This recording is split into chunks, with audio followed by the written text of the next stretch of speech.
முருகப்பெருமான் வீற்றிருக்கும் அறுபடை வீடுகளில் முதன்மையானது திருப்பரங்குன்றம்.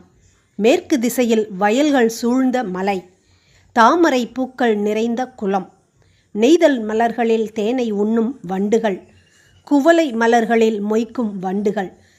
இத்தகைய வளம் சூழ்ந்த திருப்பரங்குன்ற மலையில் வீற்றிருந்து அருள் தரும் முருகப்பெருமானை நக்கீரர் செருப்புகன்று எடுத்த சேன் உயர் நெடுங்கொடி, வரிப்புனை பந்தோடு பாவை தூங்க, பொருணர் தேய்த்த போரரு வாயில் திரு வீற்றிருந்த தீதுதீர் நியமத்து மாடம் மலி மருகின் கூடல், குடவையின் இருஞ்சேற்று அகல்வயல் விரிந்து வாய் அவிழ்ந்த முள்தாள் தாமரை துஞ்சி, வைகரை கல்கமல் நெய்தல் ஊதி ஏற்பட கண்போல் மலர்ந்த காமரு சுனைமலர், அஞ்சிறை வண்டின் அரிக்கணம் ஒலிக்கும் குன்றமர்ந்து உரைதலும் உரியன் என்கிறார்.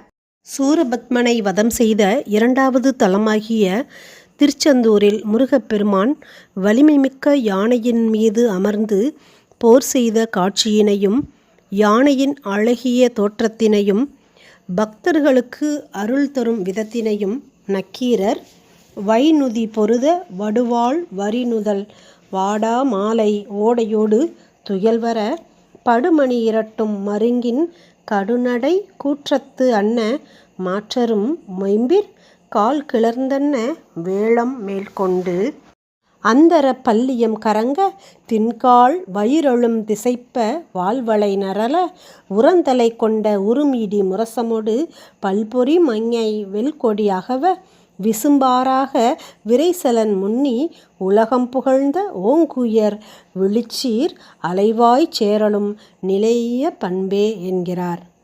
முருகப்பெருமான் ஞானம் பெற்ற பழனி மலையாகிய ஆவினன்குடி சித்தர்கள் வாழ்ந்த தலம் என்பதால் நோய் தீர்க்கும் தலமாக கருதப்படுகிறது. மர உரி அணிந்து வலம்புரி சங்கு போன்ற சடைமுடியுடைய முனிவர்கள், கந்தர்வர்கள், பாடுமகளிர், தேவர்கள், திருமால், சிவபெருமான், உமையம்மை, தேவேந்திரன் ஆகியோர் முருகப்பெருமானை காண ஆவினன்குடி செல்கின்றார்கள். படைத்தல், காத்தல், அழித்தல் ஆகிய முத்தொழில்களும் குற்றமற நடக்க வேண்டும் என்பதற்காக முருகப்பெருமானை வேண்டி போற்றுகிறார்கள் என்பதனை நக்கீரர் நாற்பெரும் தெய்வத்து நன்னகர் நிலைய உலகம் காக்கும் ஒன்று பொறி கொள்கை பலர்புகழ் மூவரும் தலைவராக ஏமுறு ஞாலம் தன்னில் தோன்றி தீயெழுந்தன்ன திரளினர் தீப்பட உறும் இடித்தன்ன குரலினர் விழுமிய உருகுறை மருங்கில் தம் பெருமுறை கொன்மார் அந்தர கொட்பின்னர் வந்துடன் காண தாவில் கொள்கை மடந்தையோடு இன்னார் ஆவினன்குடி அசைதலும் உரியன் என்கிறார். முருகப்பெருமான் தந்தைக்கு உபதேசம் செய்த தலமாகிய சுவாமிமலை திரு ஏரகம் என அழைக்கப்படுகிறது. இம்மலையில் ஓதல், ஓதுவித்தல், வேட்டல், வேட்பித்தல், ஈதல், இரத்தல் என்னும் முறையில் வாழ்வோரும் உதயகாலம், மத்தியான காலம், அத்தமன காலம் ஆகிய 3 பொழுதுகளிலும் வேதங்களை ஓதுவோரும் முருகப்பெருமானை மலர் தூவி போற்றுவர்.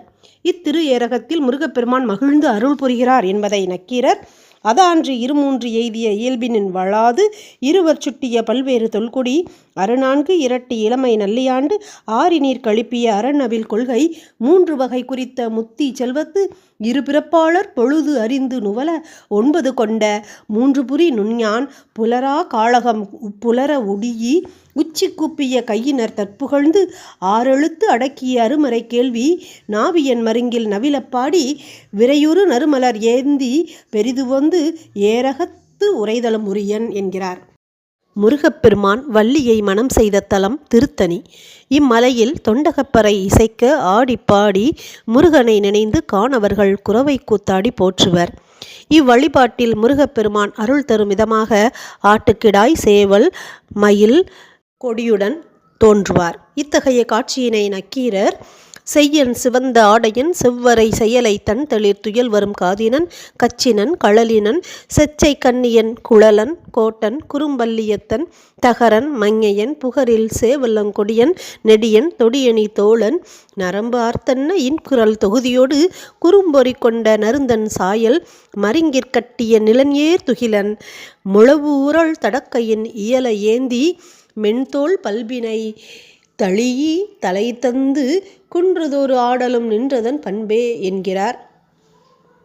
பழமுதிர்ச்சோலையில் வீற்றிருக்கும் முருகப்பெருமான் பொழில்களிலும் ஆற்றோரங்களிலும் குளங்களிலும் நிலத்திலும் ஊர்கள் தோறும் நாற்சந்தி, முச்சந்தி, ஊர் நடு, ஊர் மன்றத்து மரத்தடி, அம்பலம், புறத்திண்ணை மரத்திலும் ஆலை கொட்டில்களிலும் நிறைந்து அருள் தருவான் என்பதை நக்கீரர் சிறு திணை மலரோடு விரையி மறியறுத்து வாரண கொடியோடு வயிற்பட நிறுகி ஊரூர் கொண்ட சீர்கெழு விளவினும் ஆர்வலர் ஏத்த மேவரு நிலையினும் வேலன் தையிய வெறியையர் களனும் காடும் காவும் கவின்பெரு துருத்தியும் ஆறும் குளனும் வேறுபல் வைப்பும் சதுக்கமும் சந்தியும் புதுப்பூங்கடம்பும் மன்றமும் பொதியிலும் கந்துடை நிலையினும் என்கிறார்.